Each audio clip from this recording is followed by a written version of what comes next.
très heureux aujourd'hui parce que ça fait plusieurs années que j'essaie de faire venir aux Arcs une grande réalisatrice qui incarne une génération voilà, de réalisateurs et réalisatrices françaises qui nous offrent voilà, un renouveau du cinéma. Je l'ai invitée, je lui ai proposé des jurys, je lui ai proposé plein de choses. Et enfin, cette année, ça a pu se faire pour des raisons d'agenda. C'est Rebecca Zlotowski. Et voilà, j'en ai remercié d'être là. Et j'en ai invité sur scène.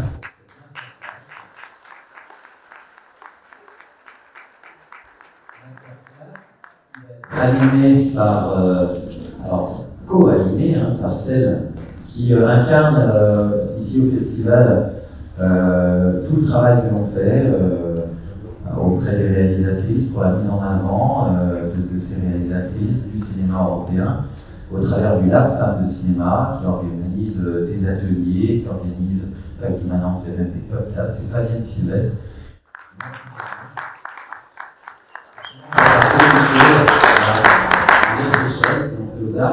Et puis, il y a une association avec laquelle je sais pas, ça fait 5 ans qu'on travaille ensemble.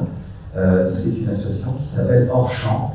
Et voilà, deux jeunes, Léo et Mathieu Morel, Léolo et Mathieu Morel qui est là. Et puis, nous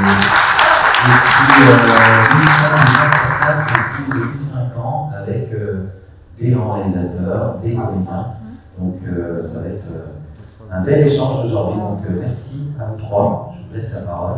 D'abord à toi, Fabienne. Merci beaucoup. Bonjour à toutes, bonjour à tous. C'est super sympa de vous voir nombreux comme ça. Alors, quelques mots quand même pour vous dire que, donc en effet, cette masterclass s'inscrit dans le cadre du Lab Femmes de Cinéma, mais quand même que le Lab Femmes de Cinéma est lui-même une émanation du Festival des Arcs. C'est-à-dire que moi je suis aussi une des cofondatrices du festival et très rapidement avec Pierre-Emmanuel, avec Guillaume Callot, Jérémy Zelnik et puis Frédéric Boyer, directeur artistique, on a été frappés en fait dans nos sélections par la sous-représentation du nombre de femmes réalisatrices. Donc on voyait ça, on se disait bon, il y en a peu qui réalisent, donc c'est normal qu'il y en ait peu en festival, mais à un moment on a quand même commencé à gratter en disant en fait pourquoi il y en a aussi, il y en a aussi peu finalement. En 2013, on a créé un prix qui s'appelait le prix Sisley Femmes de Cinéma pour mettre en avant une femme réalisatrice. C'est ce prix qu'on a donné hier soir d'ailleurs pour c'était la 8e lauréate de ce prix à Antonetta Alamat pour Murina. À l'époque, c'était marrant parce qu'il y avait des personnes qui me disaient mais en fait, j'ai pas envie de recevoir ce prix parce que je suis une femme, j'ai envie d'être reconnue parce que je suis une bonne réalisatrice. Aujourd'hui, les femmes qui reçoivent ce prix n'en sont plus là, elles ont compris qu'en fait il y avait un problème d'invisibilisation et que c'était quand même pas mal qu'on parle d'elles. Donc ça c'est 2013, aux Arcs. 2016, on crée un focus spécial sur la place des femmes au cinéma. Et en fait, le truc est tellement, on sent qu'il y a tellement un sujet à traiter qu'on décide de créer un think tank, donc qui est le Lab Femmes de Cinéma, donc qui existe depuis maintenant 4 ans. Et c'était, pour le coup, on l'a créé à un moment où c'était avant MeToo, c'était avant l'affaire Weinstein, donc c'était un moment où finalement on en parlait, mais encore pas tant que ça. Donc aujourd'hui, le Lab, en fait, on fait 3 choses.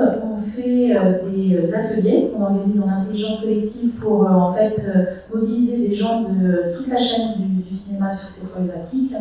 On fait une étude annuelle sur la place des réalisatrices qu'on va d'ailleurs sortir demain pour l'année 2021. Qui nous dit toujours un peu la même chose, c'est-à-dire que dans les écoles de cinéma, 1 personne sur 2 est une fille. Au moment du premier cours, c'est 1 sur 3. Au moment du premier et deuxième an, c'est 1 sur 4. Et à partir du 3e an et plus, c'est 1 sur 6.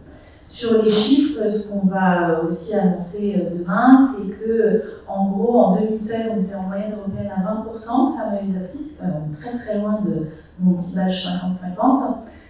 En 2020, on est à 23,5, donc c'est quand même une évolution. Mais par exemple, de 2016 à 2018, ça montait, et puis 2018, bam, il y a un creux. Donc en fait, c'est une évolution qui est très lente, qui ne va pas très haut, et qui en plus n'est pas à l'abri de temps en temps de rechute. Donc voilà, on fait cette étude, on trouve que c'est hyper important de compter les femmes pour que les femmes comptent. Et quand on a des chiffres, finalement, ça nous permet aussi de dire le sujet est toujours là, donc oui, on en a marre de parler de ça, mais en vrai, on va devoir continuer tant que ça n'aura pas évolué un petit peu plus. Et puis, dernière chose qu'on fait dans le cadre du lab, c'est qu'on organise des masterclass comme celle-ci, voilà, avec l'idée qu'il est très important de montrer des rôles modèles au féminin, et qu'en fait, une fille ne peut pas savoir si elle a envie de faire du cinéma ou pas, en tout cas c'est plus difficile si elle n'a pas de modèle. C'est important en fait d'avoir des femmes comme une Rebecca Zlotowski qu'on voit, et on peut se dire, moi un jour je vais être Rebecca Zlotowski, quoi, voilà, enfin en tout cas, mais en tout cas je sais que c'est possible, et d'ouvrir des possibles. Alors ces masterclass, on les fait toujours avec Orchamps. C'est un immense honneur parce que les gens les adorent, ils sont trop forts, et que voilà, c'est des très grands cinéphiles. Donc Mathieu, je te laisse peut-être le micro pour présenter Orchamps et voilà ce que vous faites. Ça va être juste en quelques mots. Orchamps est une association qui a été créée il y a un petit peu plus de 5 ans maintenant par une bande de jeunes étudiants en cinéma et apprentis cinéastes. C'est une équipe entièrement bénévole qui travaille depuis plusieurs années à la constitution de dialogues comme ça, de rencontres qu'on fait à Paris et en festival. Et c'est particulièrement intéressant pour nous de travailler avec le Lab Femmes de Cinéma, puisque les questions que vous évoquez sont très importantes pour cette génération qu'on représente et que nous sommes. Et toutes ces masterclass sont toujours retranscrites. D'ailleurs, vous pouvez regarder sur le site internet, il y a une vidéothèque avec par rencontre, c'est une vraie école de cinéma. Donc voilà, c'est un vrai plaisir et un honneur de pouvoir poser des questions qu'on se pose directement nous, en tant que jeunes apprentis cinéastes, aux réalisateurs, aux réalisatrices. Donc merci de nous donner cette opportunité. Merci beaucoup. Je vais faire un petit coucou dans la salle à une personne qui vient d'arriver de Paris et qui vient pour nous faire une petite conférence jeudi, aussi sur le thème de la place des femmes et du cinéma. C'est Véronique Lebris. Voilà, merci d'être là. Véronique est la créatrice du prix Alice Guy et de Ciné Woman. Voilà, et une figure autrice aussi d'un livre sur les 100 grandes réalisatrices. 100 grands films de réalisatrices. Bon, un super livre en tout cas. Voilà.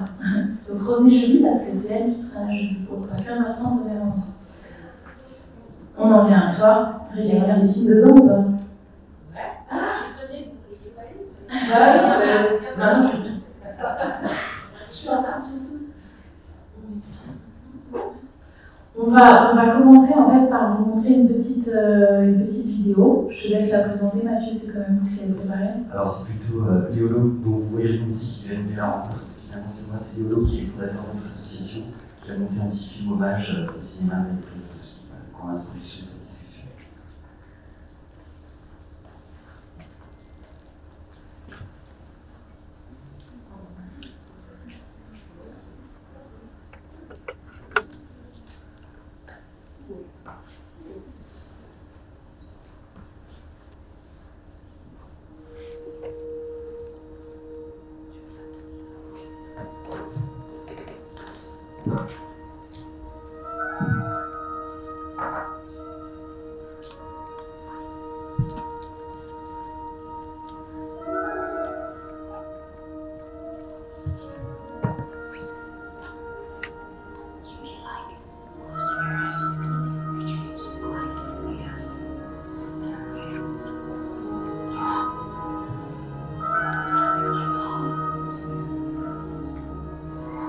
Je pense toujours à Paris, tu t'en souviens? Sont morts comme ça, une nuit. Apparemment, personne ne s'est rendu compte de rien. Tout le monde a dit « Ah, c'est génial, tu te fais pas mourir ». Moi, je trouve pas. Je trouve qu'on a confisqué la possibilité de penser, d'avoir peur, de dire au revoir, de pardonner, de nous débattre.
vérité, les histoires d'amour me semblent toujours glauques. Je préfère sortir, faire la fête.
C'est là que je vois, je commence à avoir pris de l'âge. Je me dis, ça peut aller facilement. Merci. C'était dur à voir au début. Hein. Vous avez remarqué, vous avez distingué quelques images au début. Oui. Rebecca, tu es scénariste et réalisatrice. Après les études les plus brillantes qui soient, tu en as fait normalienne, agrégée de lettres et diplômée de la FEMIS. Tu as écrit en 2006 ton premier scénario pour le court-métrage de Martin Ritt, je ne sais jamais comment on prononce, comme ça, Les Garçons. 4 ans et 5 scénarios plus tard, en 2010, tu écris et réalises Belle Épine, qui reçoit en 2011 le prix Louis-le-Duc du meilleur premier film, ainsi que le premier prix du syndicat français de la critique du meilleur premier film. En 2013, Grand Central reçoit le grand prix du Festival du film de Cabourg. 2016, tu réalises Planétarium, dans lequel jouent notamment les actrices Nathalie Portman et Lydie Rosset. Rien que ça. Ton dernier film, Une fille facile, reçoit le prix SACD au Festival de Cannes 2019. Cette même année, tu co-crées et réalises la série Les Hommages sur Canal+. À ce jour, tu as écrit ou co-écrit 14 films et réalisé 4 films, dont on peut dire que les 3 quarts sont primés. Sur ça. Ton cinéma est souvent qualifié de féministe. Tu écris et filmes des rôles de femmes libres, des femmes qui s'écoutent, des femmes dans leur diversité, à la croisée de la lutte des classes et des sexes. C'est toi qui j'ai lu quelque part, tu disais, le politique et l'intime n'étant jamais étanche comme on le sait. Ouais, c'est ça.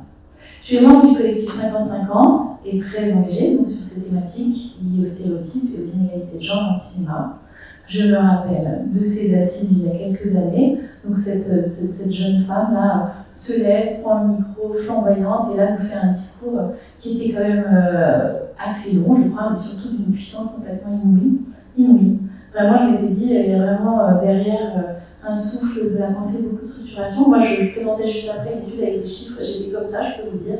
Donc avec une vraie contribution à la parole sur ces questions-là, en plus de tous les films que tu fais et qui apportent aussi en tant que tel, évidemment. Que demander de mieux que d'échanger avec cette réalisatrice scénariste qui un jour a déclaré « À ceux qui regrettent que le monde change, on dit encore heureux que disparaisse un monde injuste ». Mesdames et messieurs, accrochez vos ceintures, cette masterclass va aller vite et va aller loin. Voilà, chère Rebecca, c'est vraiment une très grande joie de t'avoir là.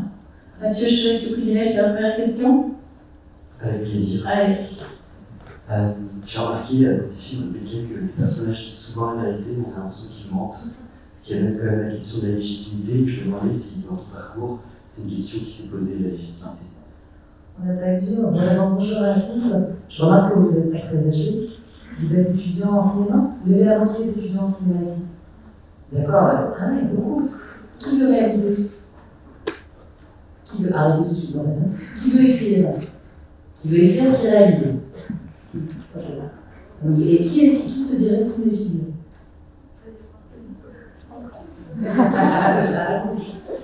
Bon, déjà, ça me dit juste un petit peu aussi sur le. C'est important pour moi de savoir que vous allez faire des films et avant toute chose de dire que tout ce que je vais dire ne concerne que moi. Et quand je dis ça, c'est pas de la fausse modestie, truc nul, c'est juste de dire que vous allez entendre plein de réalisateurs et réalisatrices pour qui le parcours, la façon d'envisager l'écriture, la fabrication d'un film, il faut tout entendre mais pas tout écouter, quoi. Voilà, donc vous ferez votre chemin. Et moi, sur la question de la légitimité, je trouve ça hyper juste quand vous dites. Moi, j'aime les personnages qui disent leur vérité. J'aime les personnages qui ont de la bonté. J'aime les personnages qui ne sont pas souvent, on dit en école de scénario, il ne faut pas que les gens disent ce qu'ils pensent. Et moi, j'aime bien qu'on dise ce qu'on pense, même si on peut se tromper.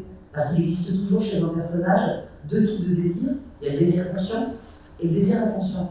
Par exemple, je ne sais pas, vous allez sortir avec un type ou avec une fille, il y a un désir conscient, puis le désir inconscient, c'est ça répond à une attente spécifique en vous, tout ça.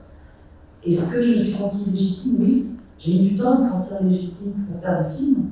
C'est pour ça que j'ai fait des études de cinéma, par exemple. C'est bête, il y a des gens qui vous diront que... Parce que rien de ce que vous n'apprendrez dans l'école de cinéma vous sera crucial sur un plateau. S'il y a une personne qui peut ne savoir rien faire sur un plateau, c'est bien le réalisateur. Vous n'êtes pas obligé de connaître les focales, vous n'êtes pas obligé de savoir jouer, vous n'êtes pas obligé de savoir construire un costume. Mais par contre, j'avais très très besoin de valider, disons, mon entrée dans le monde de l'art par une école. Parce que je venais d'une famille dans laquelle faire un métier artistique, c'était pas envisageable. On se disait, c'est super, tu feras mercredi après-midi, comme un hobby, comme une activité. Donc j'ai mis mon temps, ouais.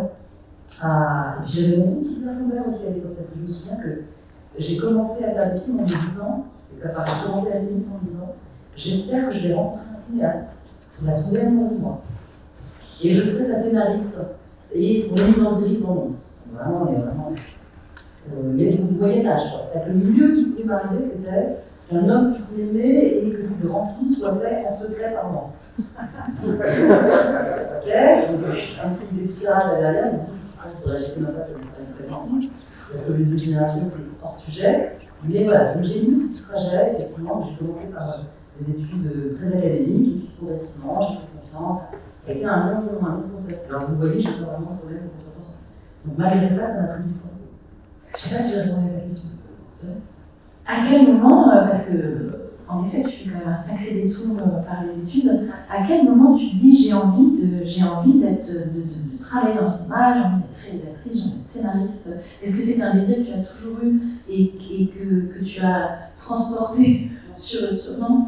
Non, je dirais, alors, je pense que dans votre génération, vous êtes nés avec des images plus accessibles que moi, même si je suis pas née avec les éclairages. Il y avait quand même un éclairage public, je suis née, j'avais quand même. J'avais pas internet, donc j'avais pas accès à une cinéphilie rapide, immédiate, l'exhaustivité à laquelle vous avez accès qui est géniale, qui en même temps on peut s'y perdre, quoi. Moi, ça a fonctionné par élimination, c'est-à-dire j'aimais les lettres, j'aimais le cinéma. J'avais pas envie d'enseigner, quand on est littéraire, c'était difficile. Bon, pour la faire courte, j'ai avancé, j'ai enlevé tout ce que je pouvais pas faire. Médecine, je ne pouvais pas faire. Polytechnique, c'était mort. Voilà, donc, et puis à la fin, il restait mon amour de la littérature, mon amour du cinéma. Et le désir d'enseigner, le désir d'être en contact d'étudiants. Puis assez progressivement, assez rapidement, je me suis dit, j'ai commencé à enseigner très tôt. Vous avez qui a 20 ans? Vous avez qui a moins de 25 ans dans la salle? Vous voyez? C'est un énorme. J'avais votre âge et il fallait que je sois déjà encore au lycée pour enseigner. Et ça me paraissait impossible. Je me disais, je vais faire tout mon lycée, 2-3 années d'études, et revenir au lycée pour passer ma vie en tant que prof. Et cet aspect un peu enfermant, un peu tautologique m'a oppressé, m'a asphyxié. Et donc j'ai cherché en fait des échappatoires. J'ai cherché des moyens de ralentir en fait mon entrée dans la vie. Et ce ralentissement s'est passé par le cinéma. C'est-à-dire le plaisir d'écrire, le plaisir de voir des films, le plaisir. Et cela dit, là où je ne veux pas apparaître sentencieuse en disant ça, mais tout ce détour par la littérature normale, de passer des concours de l'éducation nationale, ça m'a nourri aussi. Et je pense qu'aujourd'hui, quand on a 18 ans et qu'on rencontre des jeunes qui veulent absolument faire du cinéma, ça peut donner des immenses cinéastes, des bons auteurs, mais aussi c'est comme s'il y avait une espèce de désir de faire le film avant le contenu du film. Et parfois, ça met un petit peu plus de temps avant de faire. Voilà. Donc c'est un détour qui n'est pas si inutile que ça. Bien que très long. Bien que très long. Alors, il y a eu le choix du cinéma, alors qu'il y avait la littérature qui était très présente. Que permet le cinéma et les images que ne permettent pas les mots? Je déjà nouvelle toute seule, parce que écrire des romans c'est sympa, mais on se réveille vraiment dans ma solitude. Et non, j'avais envie d'une expérience collective, j'avais envie d'être au contact de plein de gens. Et puis j'étais fascinée par les acteurs et les actrices. Ce qui me surprend quand je vois votre film, c'est la beauté alors que je n'avais pas de budget immense, que je ne suis pas une réalisatrice qui était très célèbre, j'ai eu accès à des acteurs qui étaient des stars. Moi, c'est ça qui me surprend, c'est que je vois Clara Pralim, je vois Léa Seydoux, je vois Nathalie Portman, je vois Lily Rosel. Ah, ça s'ajoute à série dont tu n'as pas appris d'extrait, mais Roche Dissel, Marina Foy, Samira Kaza. Pour moi, des immenses acteurs. Dali Ben Sela, il y a Mila Koudry, qui est aujourd'hui une actrice. Je pense que j'ai eu le désir de faire des films pour aller à leur contact aussi. J'avais une excitation à l'idée d'être au contact de ces acteurs. Et il se passe quelque chose que j'ai toujours un peu secrètement fantasmé, c'est que même si on oublie mes films, on se souviendra des acteurs et je ferai partie de leur filmographie. Très souvent, je me dis, je préfère être avec des acteurs. Bon, d'abord, j'ai une attraction, là, je ne vais pas renverser le fonctionnement. J'ai une attraction pour les vedettes et les stars, même si je peux avoir le désir de filmer Zaya Dehar, qui était non professionnelle, Nina Paris, qui est la jeune fille dans le film. Vous l'avez vu, qui a vu une fille facile aujourd'hui? Allez, bon, vous étiez obligé, non? Qui est obligé de voir une fille facile? Et vous m'en parlerez, vous me direz, mais voilà, ça c'était la première fois que je travaillais vraiment avec des non-professionnels. Et c'était la première fois que je faisais ça. Et donc voilà, donc, ce que ça m'apporte, c'est la dimension collective, et aussi un certain, je pense, rapport à la sensualité et à la circulation du désir, qui fait que le fantasme le plus secret apparaît à l'écran. Alors je crois qu'en littérature, à l'écrit, ça demande une fabrication plus lente, plus méticuleuse et plus solitaire. Tu as deux métiers, en fait, scénariste et réalisatrice, pardon. Comment les deux se répondent? Qu'est-ce que tu trouves dans l'un que tu ne trouverais pas forcément dans l'autre? Qu'est-ce qui nous...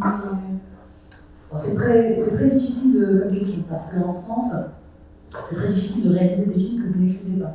Peut-être que votre génération va arriver dans un moment un peu plus hollywoodien, c'est-à-dire qu'on va beaucoup chercher de scénaristes. D'ailleurs, je vous le dis, je pense qu'il y a 10 ans, j'aurais dit c'est un métier difficile, voilà, beaucoup d'appels, de débuts. En fait, aujourd'hui, je vous dis l'inverse, je vous dis allez-y, il y a du travail, énormément de travail pour les scénaristes. C'est-à-dire que moi, tous les jours, on me demande est-ce que tu connais un jeune scénariste, une jeune scénariste?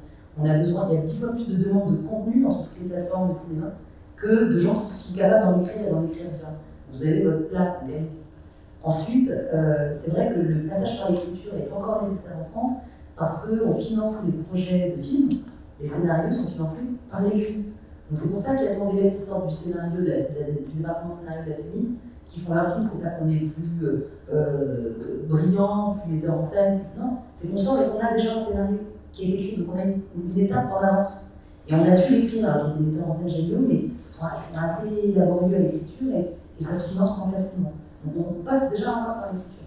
Moi j'ai un plaisir avec l'écriture, j'aime écrire même pour d'autres. J'ai écrit pour des films si modestes, je peux écrire pour, j'ai écrit pour Philippe Grandrieux, j'ai écrit pour des réalisateurs et j'adore ça, faire des consultations et écrire. D'ailleurs je suis meilleure scénariste pour les autres que pour moi-même. Ce qui est quand même un truc que j'arrive à modifier, mais bon. Et parce qu'on voit un peu les défauts, je ne sais pas si ça vous arrive de travailler déjà sur des scénarios, mais vous voyez les défauts plus facilement chez les autres que chez vous. Bon. Et c'est plus simple, vous n'avez pas peur de passer par le genre.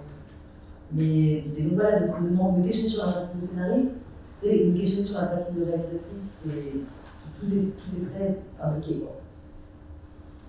Sachant que quand même, c'est d'un côté la solitude de l'écrit et de l'autre, tout d'un coup, c'est voilà, c'est ça. Il n'y a pas seul quand on fait l'écrit, parce qu'en fait, le scénario, ça s'écrit à 2, à 3, j'ai l'impression de parler de partout. Non, mais ça s'écrit à 2, à 3, quand les gens voulaient, au cours des adolescents.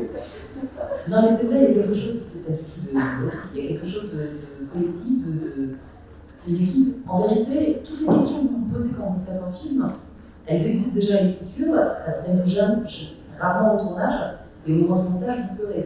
Donc tout ce qu'on a pu vous demander avant, même si, y compris avec des scénaristes qui ne sont pas complètement d'accord avec vous, c'est-à-dire qu'ils ne vont cesser de vous poser la question de vos intentions, et chemin faisant, vous allez affermir en fait votre désir de film. Et c'est bien que le ping-pong, en boxe on appelle ça un sprint partner, on a besoin en fait de se rebondir, avec quelqu'un. Moi j'en ai besoin. Alors les choses ont changé parce que je disais ça longtemps et les deux derniers films que j'ai faits, Une fille facile et un film qui est en train d'être terminé qui s'appelle Les enfants des autres, je les ai écrits relativement seuls et parfois ça va beaucoup plus vite. C'est vrai. Parce que quand vous êtes à deux, vous avez besoin d'attendre que l'autre soit disponible. Et puis, je sais pas quoi, il a une semaine de vacances, et puis après on prend des cafés jusqu'à 18h, on n'a pas travaillé. Donc voilà, souvent ça nous ralentit, alors qu'écrire seul, quand le film est très mûr dans votre tête, il peut se coucher facilement. Donc chaque film va vous imposer sa manière de travailler. C'est le cas pour moi. C'est quand même assez spécifique au cinéma, c'est-à-dire que le cinéma, on a appris qu'effectivement, il y a beaucoup besoin d'intervention dans l'écriture de scénario.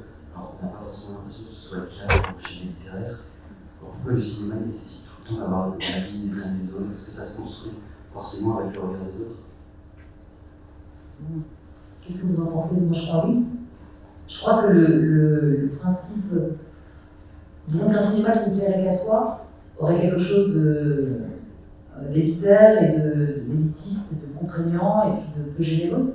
Ça arrive d'ailleurs. Je crois que le cinéma français a aussi produit des films comme ça. Ce sont des films qui peuvent s'adresser à une personne en secret, qui moi me vont, mais ce schéma-là, il est en train de disparaître au profit de formes et de fictions plus ouvertes, plus inclusives, qui s'adressent à un nombre plus grand, dans lesquels on a besoin de se reconnaître, s'identifier. C'est un autre débat, mais ce que je veux dire, c'est que le fait qu'à un moment, vous allez vous projeter dans une salle comme celle-ci, chacun aura ses sentiments devant le film. Puis d'ailleurs, il faut s'attendre à ce que certains le détestent et d'autres l'aiment. Et d'autres l'aiment profondément, et d'autres le détestent profondément. Ça, il faut déjà y être prêt. En ce sens, déjà être très collectif dans la non-fabrication, c'est déjà répondre à plein de questions. Des choses très simples. Ça, c'est Truffaut qui disait ça souvent. Le cinéma, en fait, est un endroit de confusion rapide. Vous mettez deux maisons, deux femmes, un peu brunes, et toujours avoir quelqu'un qui va vous dire « Je comprends pas, c'est la même actrice. » Voilà, non. Là, ça vous est déjà arrivé quand vous faites lire ou quand vous montrez. Le degré de confusion possible, déjà, vous aurez l'impression vraiment d'avoir des gens retardés mentalement qui vous poseront des questions. Parce que ça vous paraît tellement évident que c'est pas le même acteur, tellement évident que c'est pas la même maison, parce que vous l'avez tourné, mais bon. Donc le cinéma, il fabrique de la confusion très vite. Donc notre métier, c'est de le simplifier, de le clarifier. Si vous êtes seul dans la salle de montage, vous n'avez aucune idée de la confusion possible. Si vous faites rentrer 400 personnes qui vous disent « Alors là, j'ai pas compris, ça, qu'est-ce que tu veux dire? Ça, je suis pas d'accord politiquement, ça va pas », même si vous ne touchez rien, vous savez que ça va vous être posé comme question. Et vous n'avez pas d'impensé dans ce que vous laissez. Donc ne serait-ce que pour ça, la dimension politique, elle est importante. Et puis elle est importante parce que vous allez travailler avec des acteurs. Quand je vois des élèves en scénario qui parfois écrivent le personnage arrive, le visage vulnérable, vous dites quoi à l'acteur? On va soit minéral. Ça veut dire quoi? Donc il y a un contact à faire, il y a une communication à faire avec des gens, des humains. Et c'est cette partie-là humaine qui, moi, me séduit au cinéma. Mais j'ai lu la dernière interview de Godard dans Mediapart. Vous l'avez lu? C'est intéressant parce que c'est quelqu'un qui n'aime plus les gens, le monde. C'est un immense cinéaste, la question ne se pose plus. J'ai même pas besoin de commencer par dire que je respecte son travail, c'est l'évidence. Mais c'est un cinéaste qui, à la fin de son existence, n'a plus le goût de communiquer, de faire équipe. Donc ça se sent dans ses films, il n'y a plus d'ingénieur du son, il n'y a plus d'image, il n'y a plus d'acteurs. Et ça, pour moi, ça va pas. En tous les cas, c'est pas un cinéma qui va dans une direction qui ne convient pas. Et après, juste pour corriger sur à nouveau, vous allez avoir beaucoup de personnes qui vont se pencher sur le film. Voilà, il ne faut pas tout entendre. C'est-à-dire que vous avez à ne pas écouter certaines remarques qui ne vous correspondent pas. Chacun va vous parler de soi. D'ailleurs, l'efficacité, pour moi, c'est un film qui tend un miroir aux gens. C'est-à-dire que selon que vous ayez aimé, pas aimé, que vous ayez l'actrice, que vous la trouviez vulgaire, ce que vous allez ressentir face à ce film, bien souvent, je me suis rendu compte que c'était comme un miroir qu'on tendait devant les spectateurs. Et moi, ça m'intéresse d'entendre les gens en parler, parce que je me dis, ah, il est comme ça. C'est pas un film qui est comme ça. C'est celui qui reçoit le film, c'est celui qui reçoit le film qui est comme ça. Et quand on arrive à faire ça, c'est très agréable aussi. T'as fait un petit boulot avec Agnès Varda. Oui, c'est ça, tu étais toute jeune, elle te payait, si j'ai bien compris, en déjeuner et moment à passer ensemble. Qu'est-ce que tu as appris d'elle? Peut-être pas au travers de ce petit boulot, mais en tout cas au travers de son cinéma. C'est très important pour moi que Agnès Varda existait quand tu disais.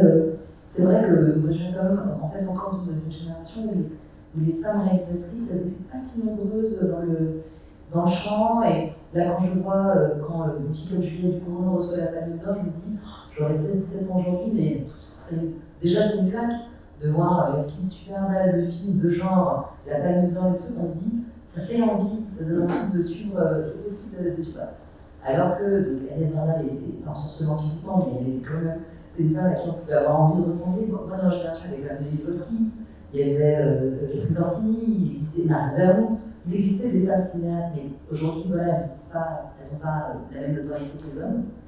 Et ça a été déjà très important pour moi de rencontrer, à travers Agnès, le cinéma japonais, son cinéma qui est un cinéma documentaire qui était plus proche du mien au départ. Donc, elle avait fait même ma thèse, elle était pas sur le cinéma documentaire.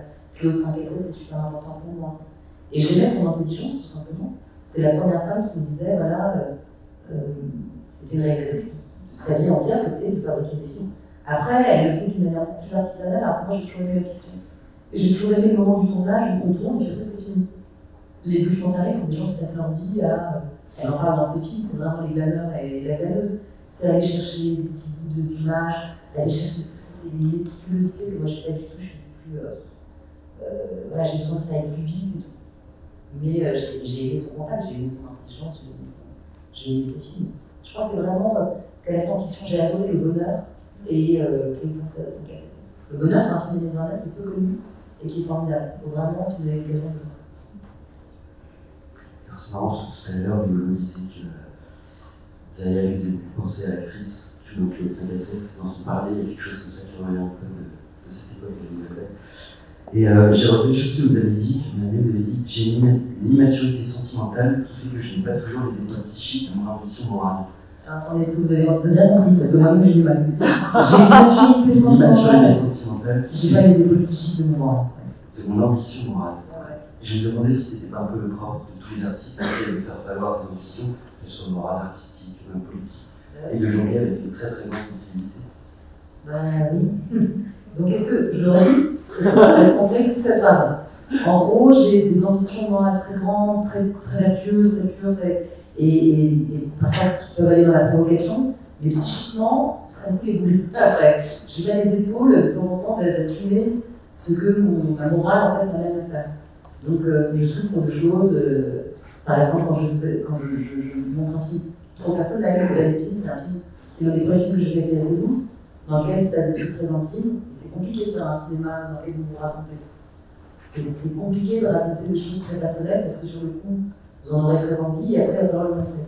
Donc oui, j'ai pas les épaules, j'aime tout ça. Est-ce que ça sert de le faire pour un développement personnel? Parce que pourquoi le faire aussi? Pourquoi le faire? Pour être dans une espèce de. Il y a une phrase de Montréal qui dit j'étais entrée dans la probité. Pour entrer dans sa probité. Je trouve que pour faire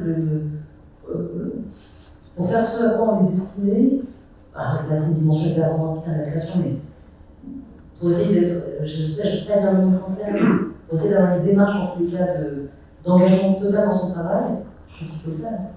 Par exemple, il y a des cinéastes que j'aime bien, cinéastes comme Jacques Audiard, j'adore ses films, mais il ne s'oublie jamais vraiment dans ses films. Et souvent, d'ailleurs, le genre est une manière pour des cinéastes de contourner en fait la question autobiographique, intime, personnelle. Très souvent aussi, on le confie beaucoup aux femmes. On dit beaucoup d'un cinéma féminin, c'est un cinéma autobiographique intime, le mot intime. Mais intime parce que souvent on a des clichés moindres, et donc c'est plus facile de faire des petites histoires plutôt que de faire un film à la civière. Là, quand je vois la rétrospective de mes films, je trouve qu'on peut faire de l'intime avec des mouvements grues. On peut faire de l'intime avec des outils à Spielberg. Là, le film de Spielberg, par exemple, il faut aller le revoir, le West Side Story, qui est pourtant un remake pur, mais il a fait quelque chose qui est assez fascinant, qui était de dire, d'utiliser beaucoup d'énergie et de thunes pour dire, voilà, revoyez ce film aujourd'hui, ça a du sens. Et d'ailleurs, tu parlais pour Planétarium, c'est le film à plus gros budget, hein, c'est ça que tu as fait. Tu disais que c'était un acte politique en soi. J'avais lu ça à l'époque. Pourquoi à l'époque? Pourquoi tu disais à l'époque? Non, je disais ça parce que c'est un film. C'est drôle, je ne l'ai pas revu, c'est un film pour lequel j'ai payé de la tendresse. C'est un film, le film avec Nathalie Portman et Lily Rosset, qui a coûté très cher pour moi, donc c'était 8 millions d'euros, quelque chose comme ça. Et c'est un film qui a fait un énorme bide. Il a fait très très peu d'entrées, il n'a pas été dans un grand festival en compétition, il a été pas vu quasiment. Et il y a des. Donc je garde un souvenir que je n'ai pas revu depuis non plus, je pense qu'il est un peu bancal et malade, mais j'ai adoré le faire, et je pense que il y a des films qui sont des succès et pas intéressants, et d'autres qui sont des ratages intéressants. Mais bon voilà, je ne vous souhaite pas non plus de vivre ça, parce que c'est quand même assez lourd sur les coups. Tout le monde dort là. Qui dort?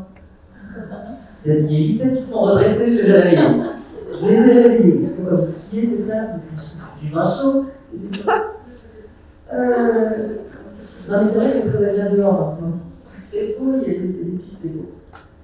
Non, mais bon, voilà, oui, c'est un acte politique comment dire, de s'autoriser en tous les cas des outils d'un cinéma soit plus commercial, soit plus ambitieux en termes de moyens, soit plus ambitieux en termes de casting. Et d'ailleurs, moi je pense que je suis pas allée beaucoup dans le film pour une question de durée.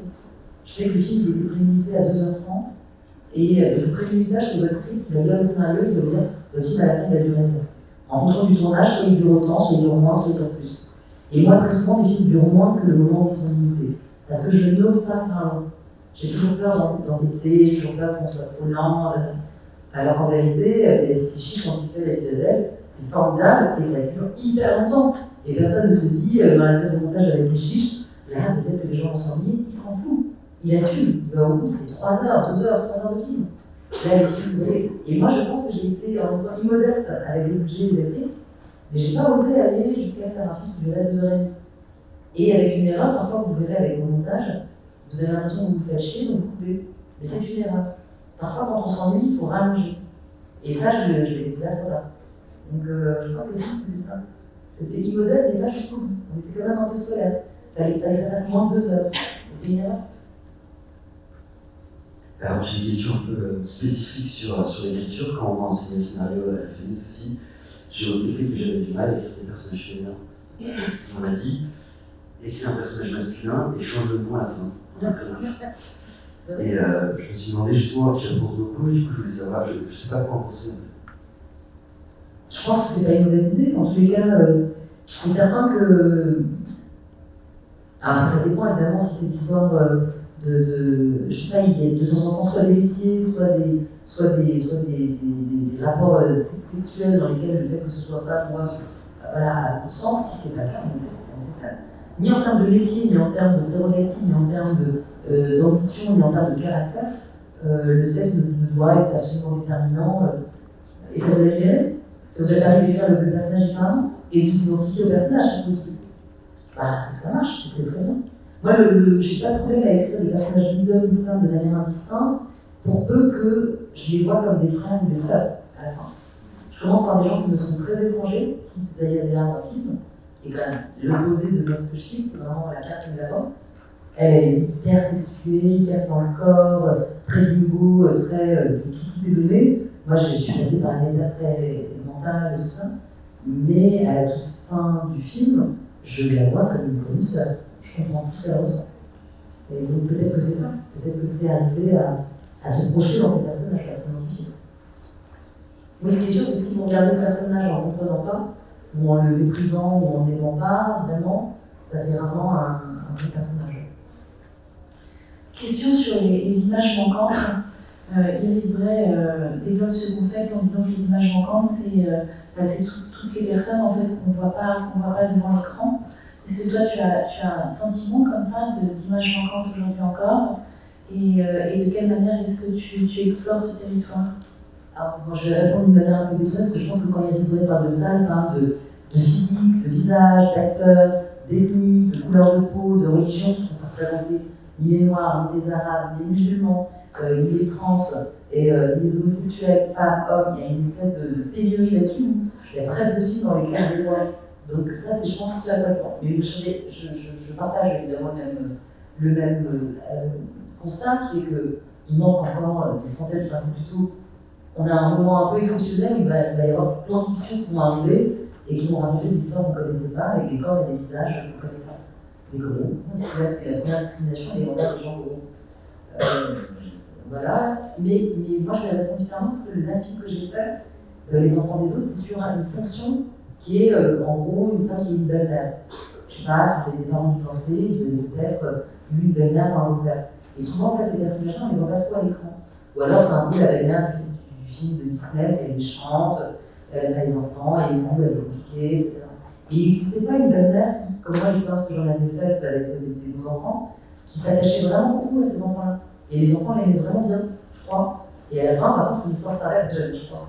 Et à la fin, l'histoire s'arrête, donc vous ne voyez plus les enfants. Donc ça, il y avait une image manquante dans la représentation de cette fonction-là. Et c'est un film qui, en fait, moi, m'a manqué même un peu. quand je vivais ma vie, des histoires d'amour, des histoires de rupture, il y a souvent un film qui correspond un peu à votre histoire. Vous voyez, ça vous fait du bien ou pas du bien. Et celui-là, il n'existait pas, donc je l'ai fabriqué. Donc je partage le point de vue matérialiste là-dessus. Il y a des images manquantes, des fonctions manquantes, des récits manquants, et il y a à construire, à faire.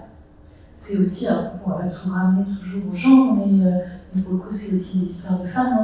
Hein. Et aujourd'hui, il y a quand même pas mal de récits, je pense à l'événement aussi d'Audrey Diwan. Par exemple, c'est des récits qui n'existaient pas en fait. C'est un film sur l'avortement. Bon, c'est en plus dans un contexte social un peu particulier, parce que c'est les années 70. Mais c'est de ça dont il s'agit aussi, je pense.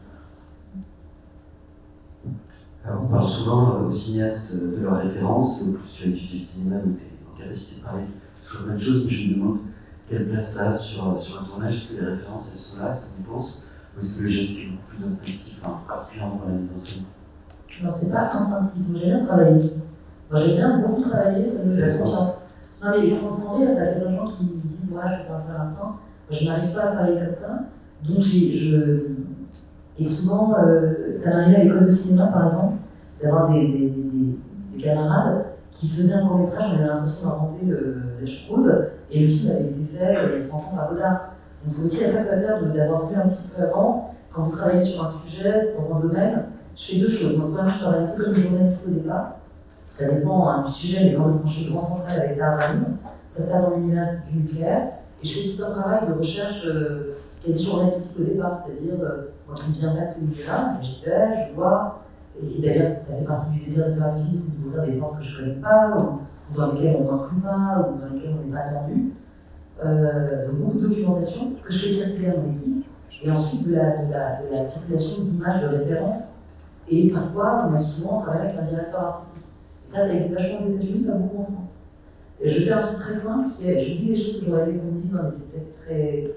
C'est très premier degré, c'est très technique, mais j'ouvre en ligne un Tumblr ou un truc de partage secret, un blog de partage avec les collaborateurs, et on met toutes les images, toutes les vidéos du texte, comme ça on n'a pas besoin de retrouver dans les mails. Et à la fin, j'ai, sur ma page, j'ai tous les films avec toute la documentation que j'ai faite depuis le début. Alors de film en film, il y en a de temps en temps, parce que je suis de plus en plus flemmarde, et aussi parce que je n'ai pas besoin de consigner. Enfin, je ne consigne pas de la même manière, mais c'est super utile. Parce qu'à un moment, vous allez avoir un chef opérateur et vous lui demandez tiens, voilà, j'ai eu une émotion avec cette image, cette photographie, ce plan-là d'un film qui existe. Vous en faites une capture d'écran, vous le montrez, ça vaut toutes les conversations du monde. Effectivement, je vois le travail qu'il y a dans des films. Enfin, il y a une vraie conscience de l'espace, de la scénographie, un amour de la composition, tout ça. Et en lisant un peu ce qui a été écrit sur les films, ce qui m'énervait, c'est que très souvent les gens disent que c'est maniériste.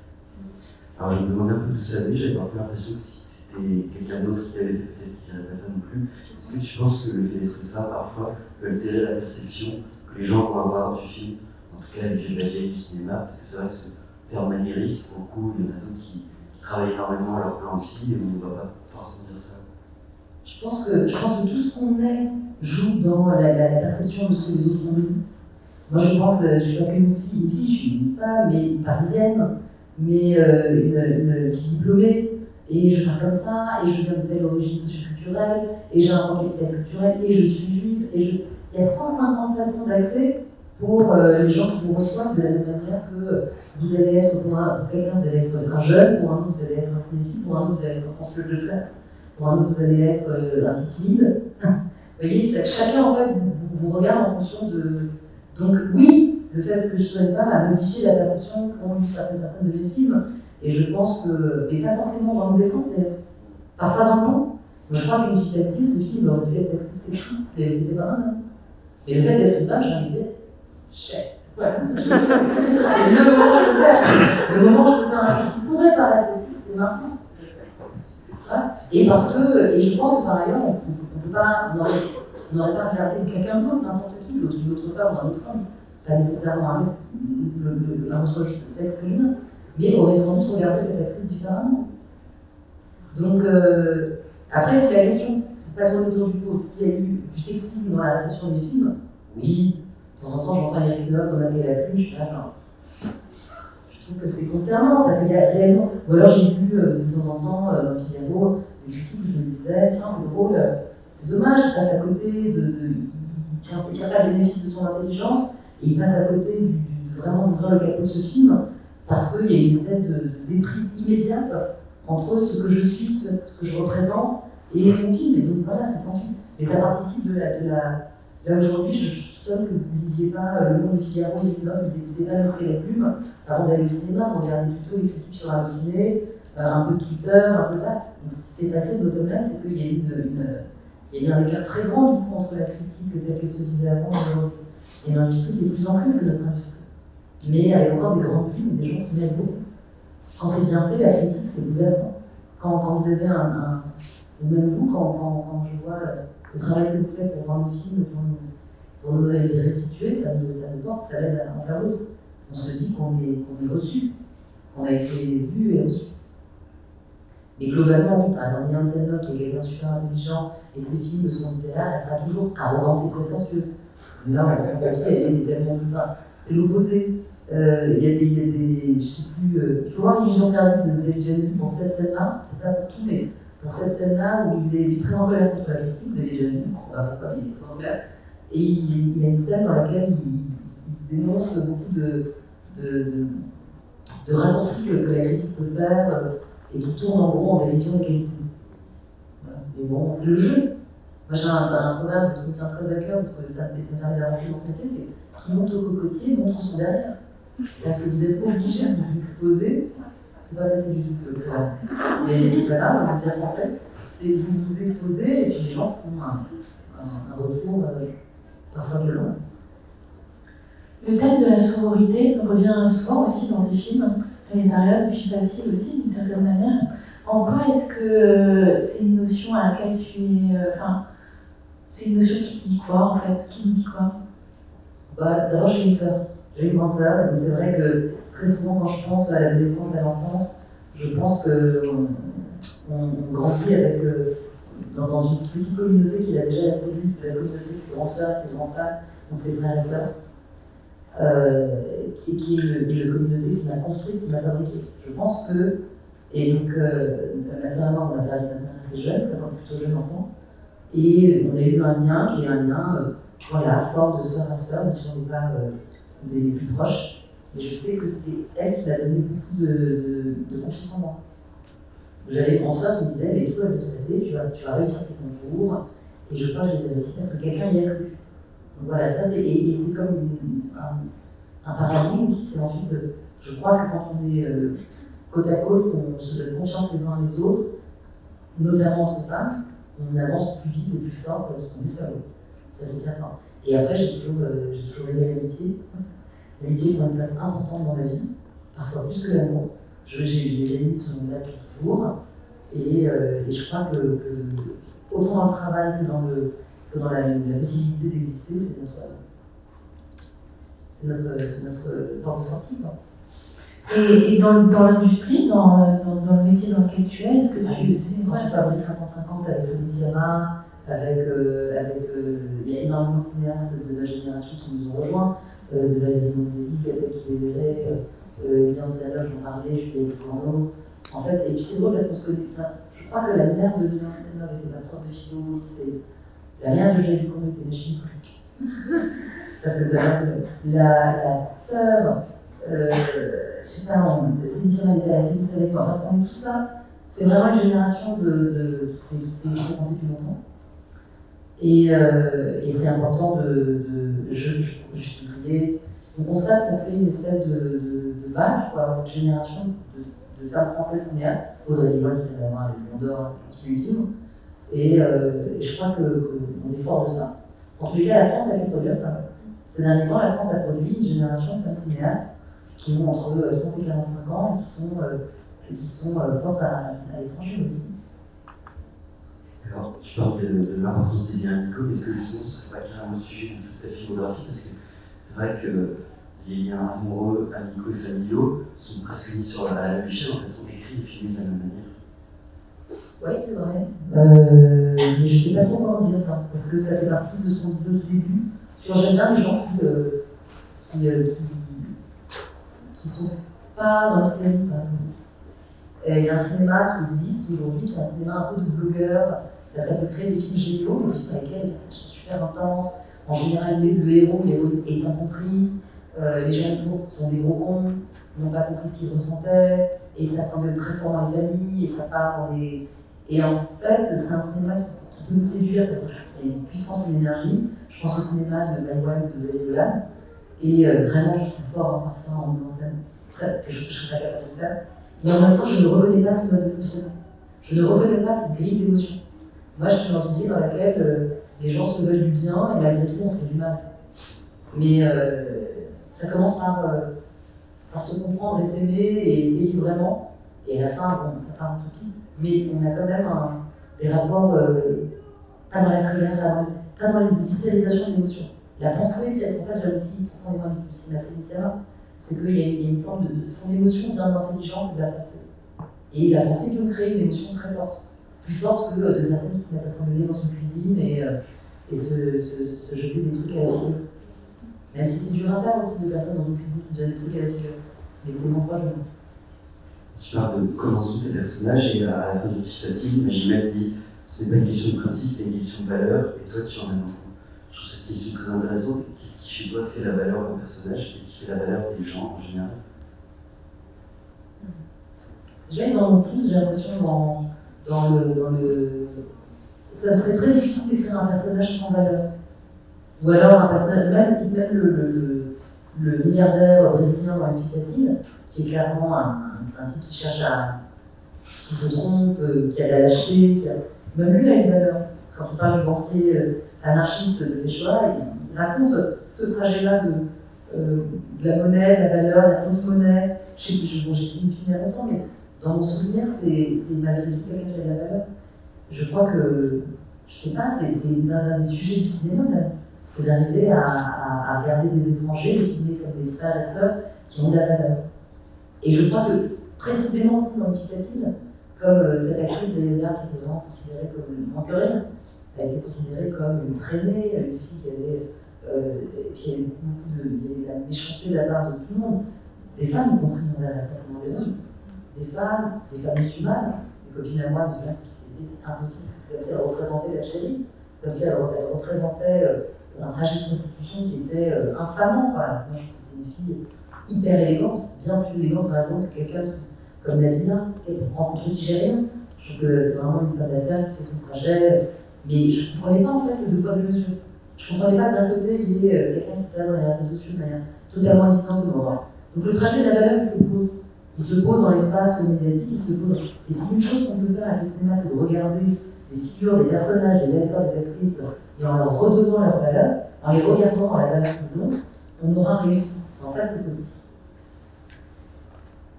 Et est-ce que tout est politique? Moi, je crois oui. Je crois que comme les gens qui me disent moi je fais de la politique, c'est de la politique.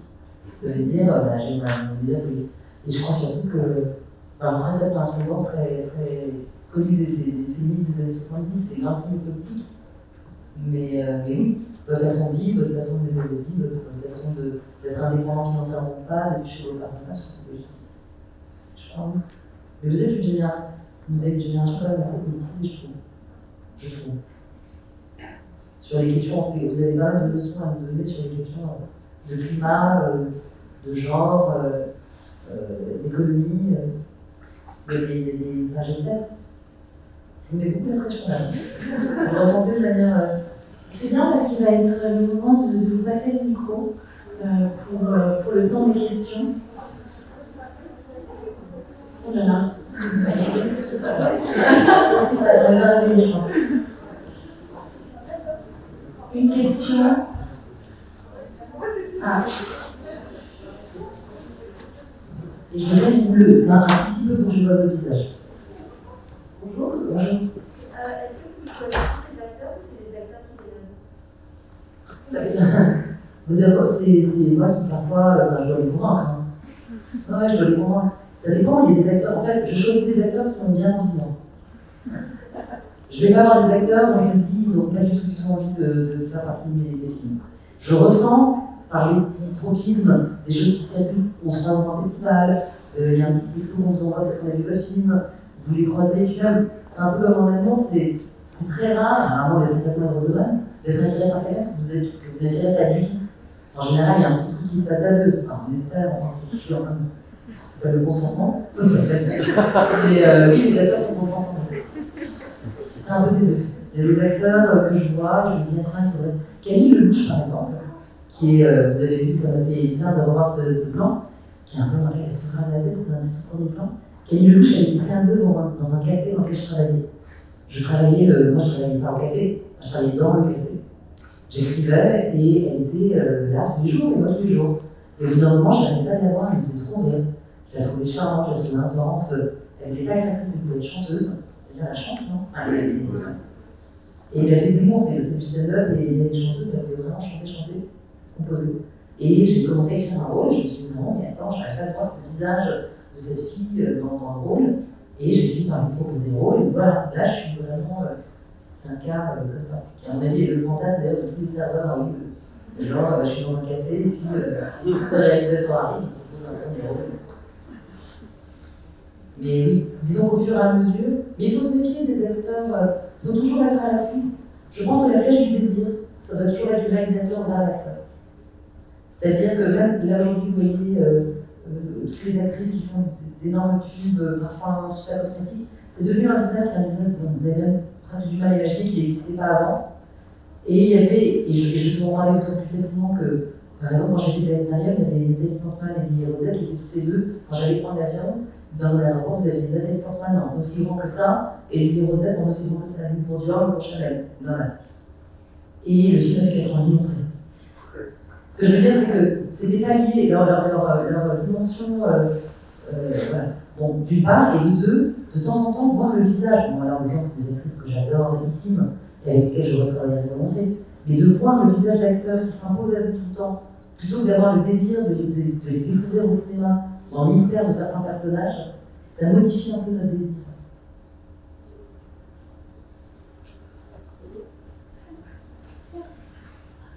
Une autre question? Comment avez-vous imaginé tous ces films ou scénarios?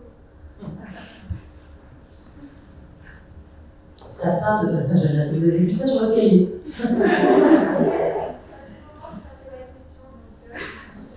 Comment ça nous vient? Vous une idée? On ne sait pas. Il y a différents. C'est une espèce de mise en place. C'est pas de l'imagination, par exemple. Moi, je dirais pas que j'ai quelqu'un qui a beaucoup d'imagination. Je pense que ça vient d'une observation de quelque chose qui vous choque et qui vous plaît, qui vous correspond très intimement et qui a du sens dans le monde dans lequel vous vivez. En gros, tous ces éléments-là, très intimes, mais qui ne concernent pas que vous. Et ça devient un sujet film. Ce truc-là, par exemple, un exemple, là, le dernier que j'ai fait sur la place d'une belle-mère, les enfants des autres, à un moment, je me suis dit, bon, voilà, moi j'ai vécu cette chose-là plusieurs fois, c'est quelque chose de très fort dans ma vie. Je parle de cette expérience-là. Mais ça fait longtemps que c'est fort dans ma vie. À quel moment on décide d'en faire un film? Je me retrouve, je me dis, tiens, on est pendant le Covid. On est tous très dans le famille, dans le sphère domestique. Tout le monde est confronté à ce que c'est d'être avec ses parents, ses frères, ses sœurs, ses beaux-parents. Et donc, à un moment, c'est devenu un film. Je me suis dit, tiens, voilà, là, c'est un moment pour faire de ce sujet un film. Mais c'est mystérieux. Et parfois, c'est des erreurs.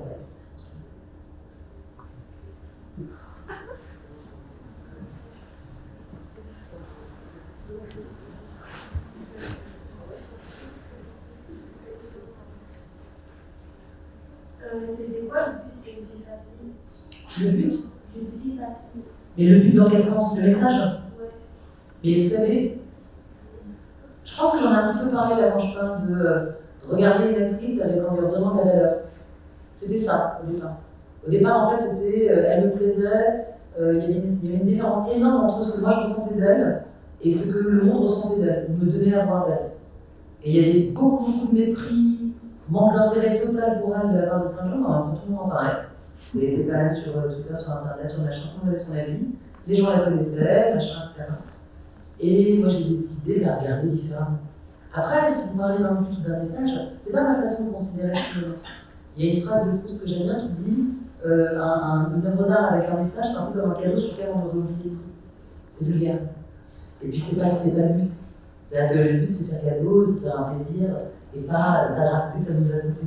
Pareil, là, le film, vous le recevez, vous l'aimez pas, vous n'en avez rien à taper, vous trouvez que ça n'a aucun intérêt l'histoire. Pour d'autres, ça les intéresse vachement. Pour d'autres, c'est juste un bon moment qu'on a passé à la mer, ça me va. C'était ça le but. Parce que vous, quand vous posez la question, vous avez l'impression, qu'est-ce que vous voulez dire par là? Pour vous, ce personnage n'a pas d'intérêt, c'est ça? Non, c'est pas ça, c'est pas forcément l'histoire. Je comprends pas, j'ai pas entendu. J'ai pas compris le but de l'histoire. La morale? Ouais. Ah, alors la morale, c'est autre chose. C'est de dire, est-ce qu'à la fin, on la condamne pas, c'est ça? Est-ce que vous, à la fin, vous pensez quoi du personnage? Non, mais en deux mots, c'est pas un piège. Vous l'avez trouvé, vous fait pitié? Non, enfin.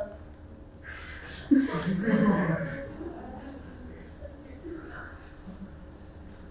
sais pas, c'est pas un personnage qui m'a.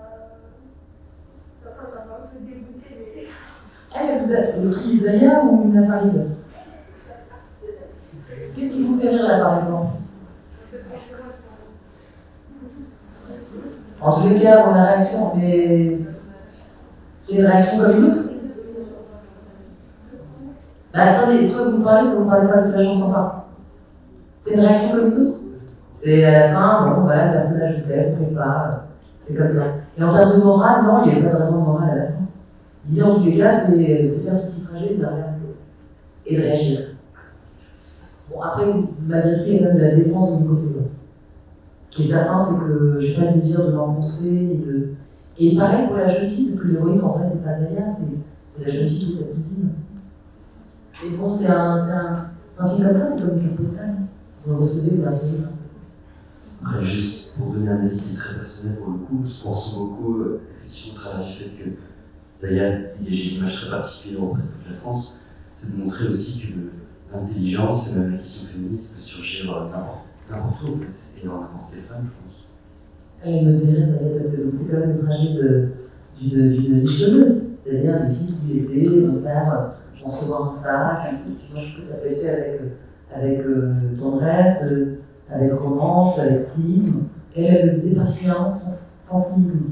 Et je pense que cette absence de cynisme chez le personnage, chez l'actrice qui m'a séduite. Mais bon, voilà, après, elle a réalisé. À nouveau, je vous dis, c'est un miroir en fait de ce que vous êtes. Là, j'ai quelques miroirs.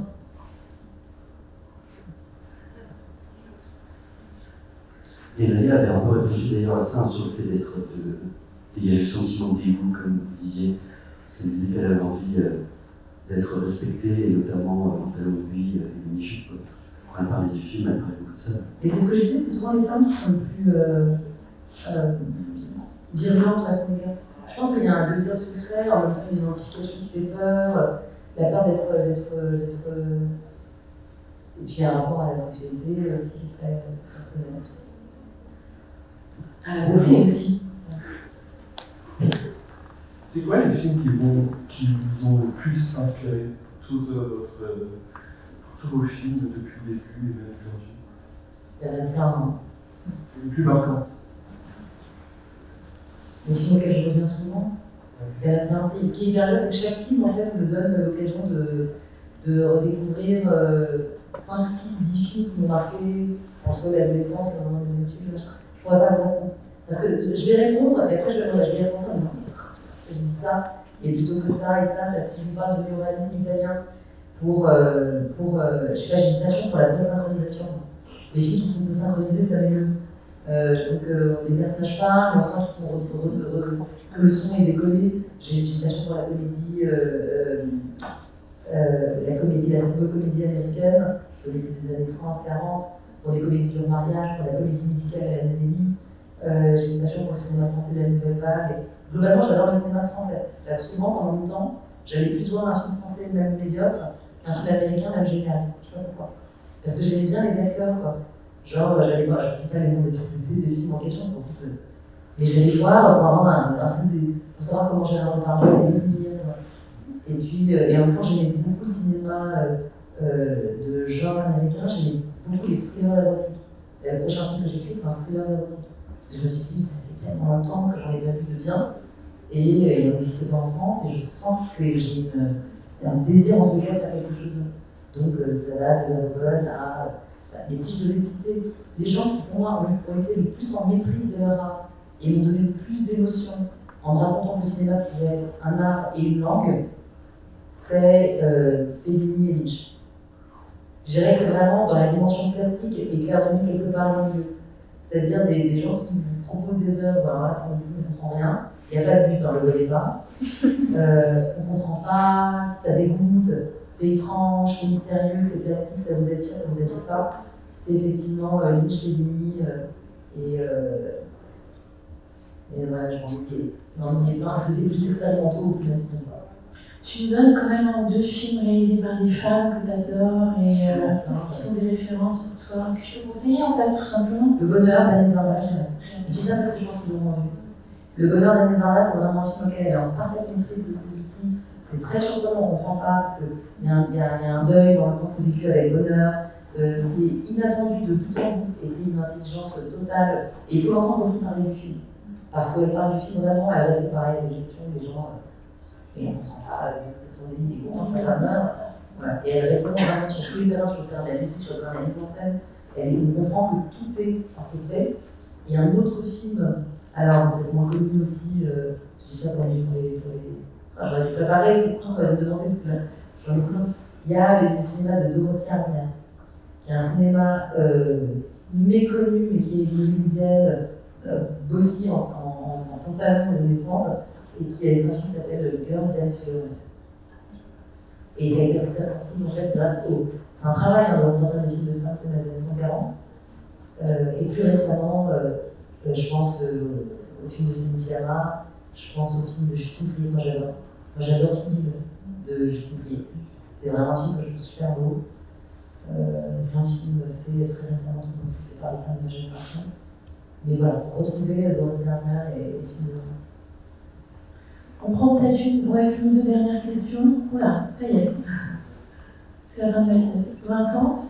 Oui, je voulais demander, tout à l'heure, vous avez évoqué donc, une fille facile, c'est une vision de femme, et quand vous avez commencé à décrire un peu les personnages, il y a un film de Tornatore avec Monica Bellucci qui raconte l'histoire d'une fille pendant la période de la guerre en Sicile, qui se retrouve facilisée, pas facile, et c'est tourné par un homme. Comment percevez-vous ce film? Je l'ai pas vu. Ah Ben là, j'ai pas vu. Je me souviens d'un plan où elle est au café, très entourée d'hommes. Et c'est ça une collaboration, non? Elle est un peu collabo? C'est pas ça? Voilà, enfin bon. C'est différent, elle est très désolée. Désolée. Et pourquoi qu'est-ce qui vous aurait intrigué? La guerre, c'était tourné par un homme, en l'occurrence.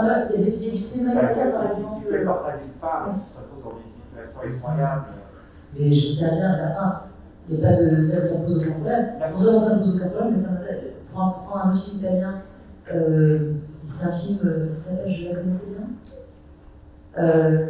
Et c'est un film sur une petite bimbo cervelée romaine et qui va avoir un trajet fatal. C'est un motif en fait de cinéma italien très fréquent. Le côté, on prend une petite nana très sexy qui va rentrer dans le monde de la musique ou du cinéma et se faire broyer.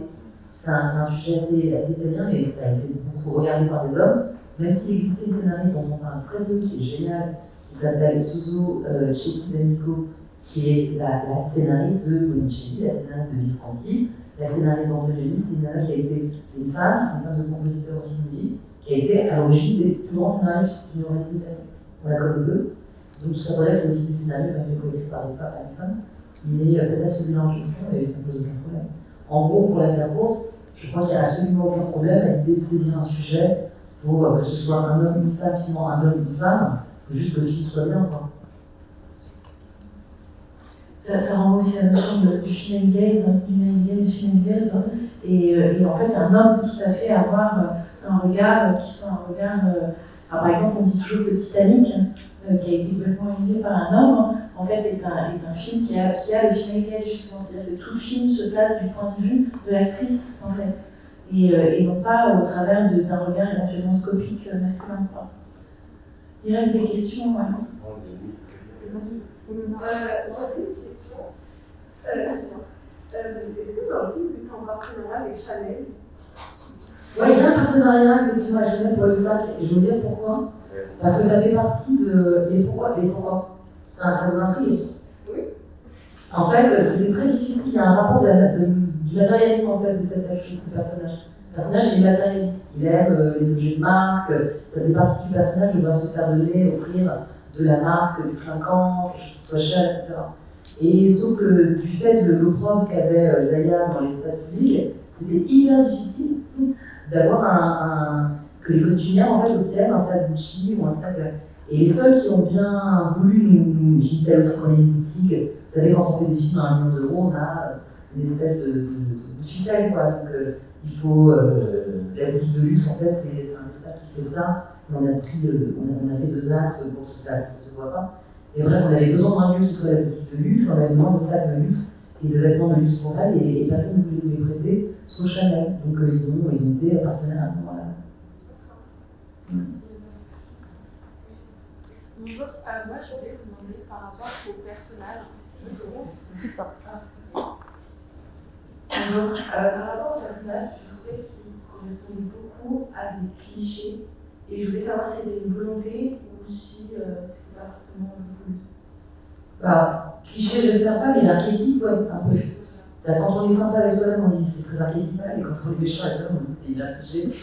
Mais globalement, l'idée c'était de travailler avec ça. Ouais. C'était de dire il fallait qu'il y ait les 2 garçons, les 2 beaux mecs sur le yacht, la jeune escarvelée qui boit de l'été, sa cousine qui était dans le moment d'apprentissage, donc forcément vertueuse, forcément un petit peu innocente, vierge. Donc c'était des archétypes, peut-être un peu plus stéréotypes avec lesquels j'ai fabriqué l'histoire. Et parfois, peut naître de cette candeur-là de regarder les personnages, de la vérité. Il y a une phrase de Hitchcock que j'aime bien qui dit « il vaut mieux partir du cliché d'y arriver ». Donc voilà, c'est un peu ça. On prend une dernière question, je crois qu'il y en a une dans le fond.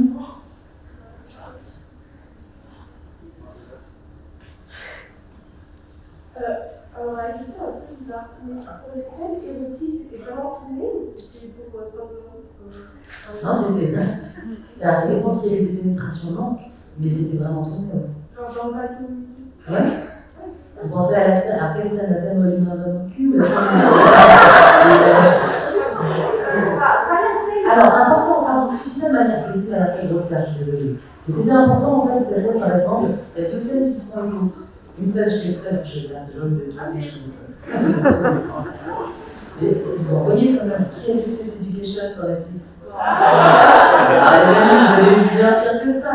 Donc voilà, mais c'est vrai que les scènes se tournent vraiment, on les tourne en bonne intelligence avec les acteurs et les actrices.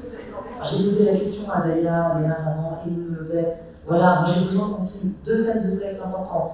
L'une où c'est lui qui lui fait plaisir, et l'autre où c'est elle qui lui fait plaisir. Parce que j'ai besoin que leur trajet il évolue, j'ai besoin que ça se matérialise dans leur sexualité. Et j'ai besoin aussi de retourner un petit peu ce cliché, pour le coup, qui commence par un mâle dominant un peu phallique, et ensuite après il est assez lascif, c'est lui qui s'abandonne, et il lui dit fais-moi ce que tu veux. Ce qui est quand même quelque chose qu'on n'a pas l'habitude de voir en fait en termes d'érotisme au cinéma, entre un garçon et une fille. Et c'était pour ça qu'il fallait aller aussi loin que le fait même qu'elle le pénètre un peu. C'est-à-dire, c'est un truc que, en vrai, les hommes aiment bien, mais personne ne le dira.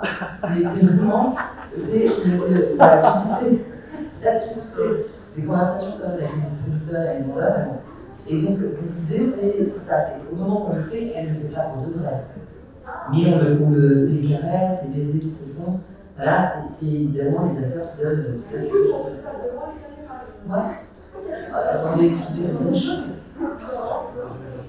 Vous qui laissez avec le nom du porno, c'est l'érotisme, c'est pas du porno dans les jours où il n'y a pas de pénétration. Et oui, ça fait partie de ce qui m'intéressait à filmer.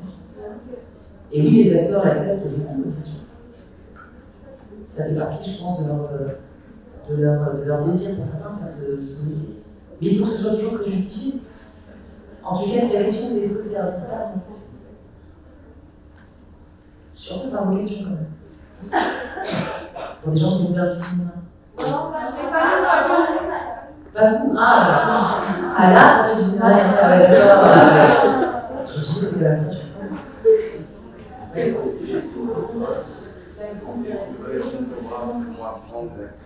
La clé de Tito, c'est la salle de l'art de la recherche des études. Il y a un film, le cinéma italien, il a fabriqué. Ouais, mais ça, je pense qu'on va pas bien le choc. Si, là, c'est comme. Juste pour rebondir sur la question qui a été posée, de plus en plus, on voit que des fois, il y a des, je sais pas comment on appelle ça, des coordinateurs sexuels, ou je sais pas comment on dit, des personnes qui aident les acteurs pour les scènes érotiques. Est-ce que il y en a des exemples quand même? Moi non, je ne l'ai pas utilisé, mais je ne suis pas de le faire un jour. Là par exemple, je vais faire un thriller érotique, de la même manière que lorsque je fais un film, quand je fais Les Sauvages, il y a pas mal de scènes, il y a une scène d'attentat, il y a des cascades. Ah, je l'appelle à des cascadeurs.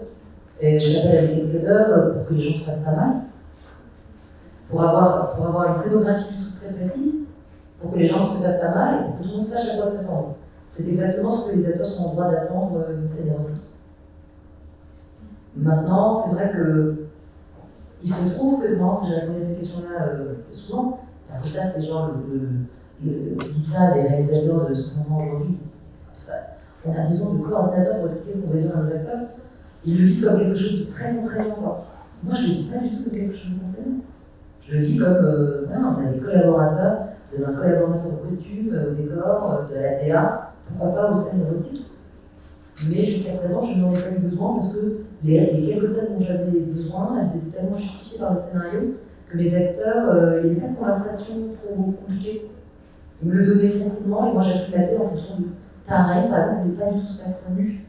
Et donc j'ai fait Tout le monde s'en va, qui est un film sur une passion amoureuse, sans les montrer ni nu, ni torse nu quasiment. Et j'ai respecté ça comme ça se respecte. Ou alors, il faut changer le temps.